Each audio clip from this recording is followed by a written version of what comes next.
Hi, I'm Carol Wyman with Outdoor Coffee Shop. We are here at the GCSAA conference and it's booming. It's the first day of the show and I'm here with Matt Brown, who's with GCSAA. And why don't you introduce yourself and tell us about the show? Well, hello, I'm Matt Brown with GCSAA for 15 years.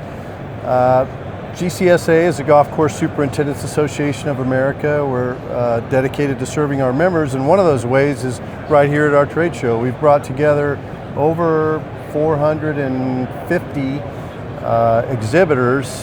Some are universities, but probably close to 500 in total when you count our different exhibit space and whatnot. Members are really interested in learning about the past and the future, and the trade show has really given us the opportunity to celebrate the past, especially this year with our centennial taking place, and innovation. There are so many new companies on exhibit this year. I think we're at 84 that hadn't been with us previously. The show is growing, attendance is growing, and everybody's having a great time here in Orlando. Yeah, that sounds wonderful. And I heard someone had mentioned there's like 12,000 attendees coming through all today and tomorrow. Yeah. And you guys have an educational portion of this earlier in the Yeah, week? so the show really kicks off with the educational component. So on Monday and Tuesday, the superintendents are continuing their learning and earning their certifications and taking the classes that help them advance their careers. So once that portion of the trip is over, they can then come down to the trade show and learn about what's new in the industry from the manufacturer's perspective.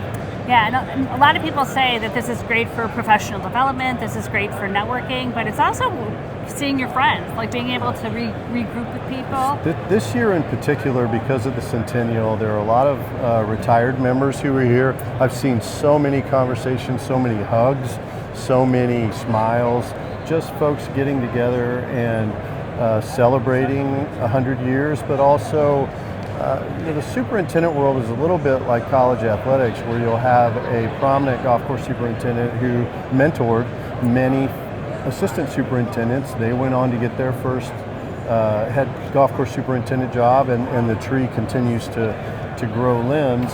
And you see that throughout the show floors, just folks seeing each other. They haven't seen each other for years, given the centennial impact, maybe decades, and they get together and just light up, and you can see the pride they have in one another and the commonality in that, they all face the same elements, they face the same challenges with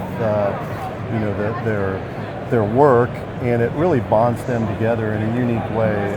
So fun to see them get together and relax and celebrate the profession, celebrate the centennial, and really just wind down for a day or two. Yeah, I think that's wonderful, bringing people together. That's what it's really all about. Yeah. Well, I want to thank you for being here today. Oh, I wanted to ask you one more thing is, what do you see trending? What's different, Well, as you walk around the show floor, there's a lot of interest in where we're headed with the autonomous products. There's also a lot of drone-driven technologies. You can witness all that here on the show floor. But it's very interesting. One of the challenges superintendents face is headcount. Are they allowed to hire another person? Are they allowed to bring in more staff when there's more work to be done? Well, if you can have rough mown overnight by a robotic mower, that's one less thing they have to do with. Software advancements have done very similar impacts in that they can use remote monitoring, they can use sensors to tell them about moisture in the soil or hot spots, or even flying drones over can give them infrared or thermal imaging.